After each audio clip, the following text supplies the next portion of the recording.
আসসালামু আলাইকুম। কেমন আছেন সবাই? কাছে দূরে যে যেখান থেকে আমার ভিডিওটি দেখছেন, আশা করছি আল্লাহর রহমতে সবাই ভালো আছেন। আমরাও আলহামদুলিল্লাহ ভালো আছি। আসরের নামাজের পরে একটু ছাদে এসেছি, একটা কাজ করব, এজন্য আমার পিছে পিছে আমার পুষু সোনাও চলে এসেছে। এসে তো ঘাস খাচ্ছে। ঘাস খেলে নাকি বিড়ালের পেটে সমস্যা হয় না, আর যদিও হয় তাও নাকি ভালো হয়ে যায়। এজন্য আমি এরকম ছোট ছোট জায়গায় এভাবে ঘাস লাগিয়েছি, যাতে ও মাঝে মাঝে খেতে পারে। কারণ ও তো আসলে বাইরে যায় না যে খুঁজে খুঁজে ঘাস খাবে। যারা আমার ভিডিও দেখতে চলে এসেছেন, আশা করব আমার ভিডিওতে একটা লাইক দিয়ে আমার ভিডিওটা পুরো কন্টিনিউ করবেন। আশা করছি আপনাদের বেশ ভালো লাগবে। আর যারা এখনো আমার চ্যানেলটি সাবস্ক্রাইব করেননি, প্লিজ আমার চ্যানেলটি সাবস্ক্রাইব করে আমার পাশেই থেকে যাবেন। ওই যে বললাম না, একটি কাজের জন্য আমি ছাদে এসেছি, তো সেই কাজটাই এখন করছি। গত 2-3 দিনে আমি কিছু ডিমের খোসা আর চায়ের লিকার জমিয়েছিলাম আমার গাছে সার হিসেবে ব্যবহার করার জন্য, তো সেগুলোই এখন গুঁড়ো করে নিলাম। আমরা তো সবাই ডিমের খোসা চায়ের লিকার মোটামুটি গাছের জন্য ব্যবহার করি, তাই না? বাসায় তো সবসময় ডিমের ব্যবহার হয়, ডিম ভাজি নয়তো ডিম সিদ্ধ। কাঁচা ডিমের খোসা বা সিদ্ধ ডিমের খোসা, সব ধরনের ডিমের খোসা দিয়ে এটা বানানো যায়। তো এই জন্য যখন ডিমের খোসাটা জমাবো, খুব ভালো করে খোসাটা ধুয়ে না তারপর রাখতে হয়, নয়তো এমন গন্ধ হয়ে যায় সেটা আর ব্যবহার উপযোগী থাকে না। তো এই জন্য আমি খুব ভালো করে ধুয়ে তারপর এটা 2-3 দিনে জমিয়ে এখন খুব ভালো করে 2 দিনে শুকিয়ে নিয়েছি। শুকিয়ে নিয়ে এখন গুঁড়ো করে নিলাম। আর এই সারটা না গাছের জন্য ভীষণ উপকারী, কারণ ডিমের খোসায় প্রচুর ক্যালসিয়াম আছে, যেটা গাছের শিকড়কে শক্ত করে। আর চায়ের লিকারে আছে নাইট্রোজেন।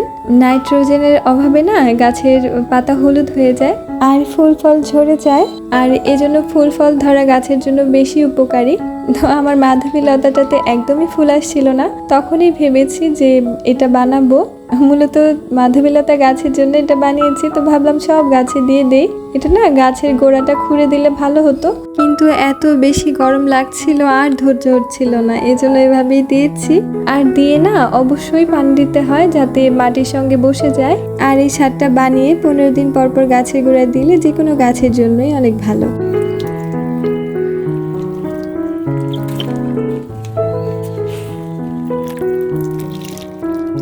যারা বেলকনিতে গাছ রাখছেন তাদের গাছগুলো মনে হয় একটু স্বস্তিতে আছে, আর আমার ছাদের গাছগুলো তো একদম মনে হয় পুড়ে যাচ্ছে। এই অবস্থা, একদম নির্জীব হয়ে যাচ্ছে।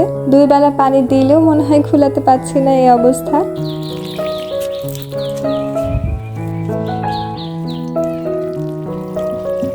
ভরপুর একটা আমের সিজন যাচ্ছে আর আম দিয়ে কিছু বানাবো না, এটা কি হয়? এই জন্য আজকে আমের টকঝাল মিষ্টি আমসত্ত্ব বানাবো।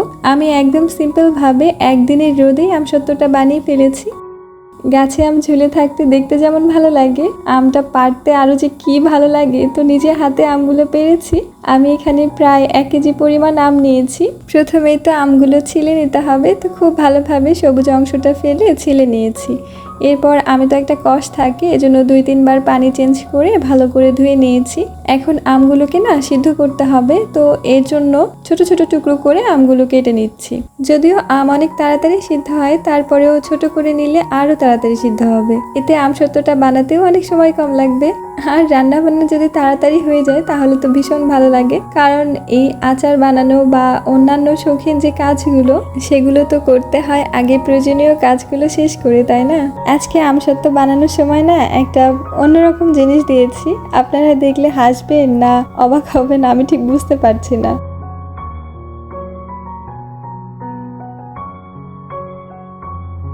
আমগুলো তো প্রথমেই ভালোভাবে ধুয়েছি, এজন্য আর ধোয়ার প্রয়োজন নেই। এখন চুলায় হাঁড়ি বসিয়ে আমগুলো দিয়ে দিলাম। আর আমগুলো সিদ্ধ হওয়ার জন্য এমনভাবে পানি দিয়েছি যেন পানির নিচে সবগুলো আম ডুবে থাকে। এভাবে পানি দিলে না দেখা যাবে সিদ্ধ হওয়ার পরও এক্সট্রা কোনো পানি থাকবে না। আমগুলোকে প্রায় 20 থেকে 25 মিনিটের মতো আমি সিদ্ধ করেছি লো আঁচে। মাঝে 2 বার শুধু নেড়ে দিয়েছি। আমার আমগুলোতে কিন্তু এক্সট্রা পানি নেই আর সুন্দরভাবে সিদ্ধ হয়ে গিয়েছে। এমনভাবে সিদ্ধ হয়েছে যেন স্প্যাচুলা দিয়ে চাপ দিলে একদম ভর্তা হয়ে যাচ্ছে, এরকম হয়ে গিয়েছে। এখন সবগুলো আম একটু ছেঁকে নেব।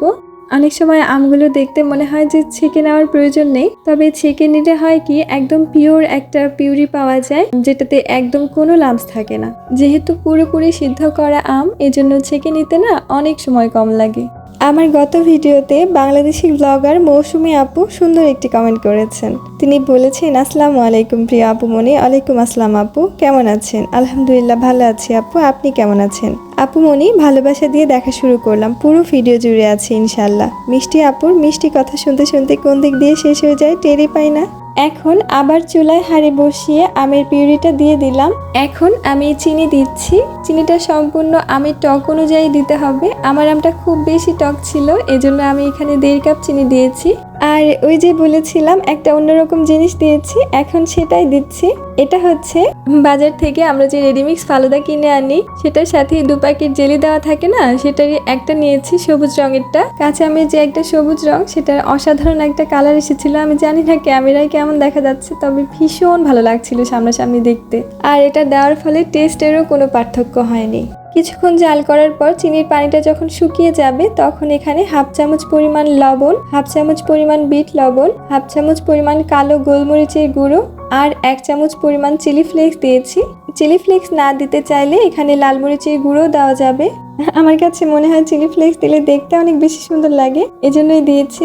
আর আমসত্ত্বতে বিট লবণ দিলে আমরা বাজারে যে ম্যাঙ্গো বার কিনে খাই, সেটার যে একটা টেস্ট থাকে, সেই ধরনের একটা টেস্ট পাওয়া যায়। এজন্য বিট লবণটা আমসত্ত্বতে অবশ্যই দিতে হয়। আর আমার আমসত্ত্ব প্রায় রেডি হয়ে গিয়েছে। যখন এরকম একটা থিকনেস চলে আসবে, তখন আমসত্ত্বটা নামিয়ে ফেলবো। নামিয়ে একটু সময় ঠান্ডা করে নিয়েছি। এরপর একটি ট্রেতে সামান্য সরিষার তেল দিয়ে ব্রাশ করে দিলাম, যাতে আমসত্ত্বটা উঠাতে একটু সুবিধা হয়।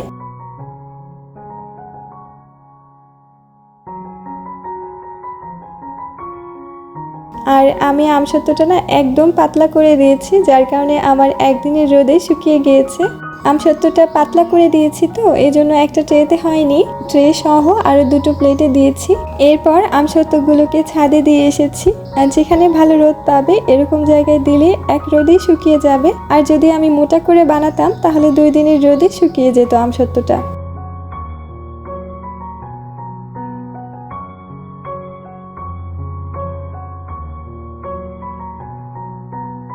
রোদ শেষ হয়ে যাওয়ার পর আমসত্ত্বগুলো এনেছি। এখন একটু তুলে দেখাই আমসত্ত্বগুলো কেমন হয়েছে।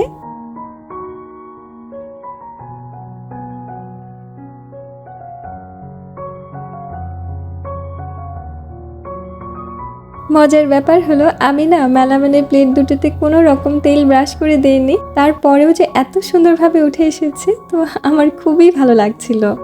দেখে বোঝা যাচ্ছে না যে কতটা পারফেক্ট হয়েছে। আলহামদুলিল্লাহ, কোনো কিছু বানিয়ে যদি পারফেক্ট হয় ভীষণ ভালো লাগে। অন্য প্লেটেটাও উঠিয়ে নিলাম। এখন সবচেয়ে বড়টা উঠাবো। এটা আরো সুন্দরভাবে উঠে গিয়েছে।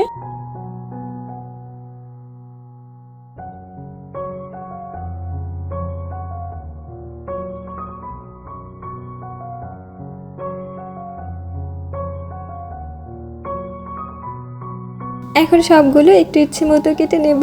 আর এই শেপটা যদি ম্যাঙ্গো বারের মতো দিতে চাই, তাহলে একটার উপর আরেকটা এভাবে 2 থেকে 3টা লেয়ার দিয়ে একটু মোটা করে কেটে নিলেই ম্যাঙ্গো বারের মতো হয়ে যাবে।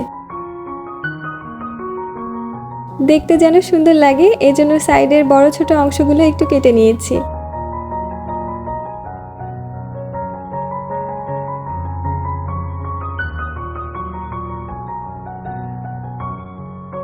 খেতে যেমন মজা হয়েছে, দেখতেও ভীষণ সুন্দর লাগছিল।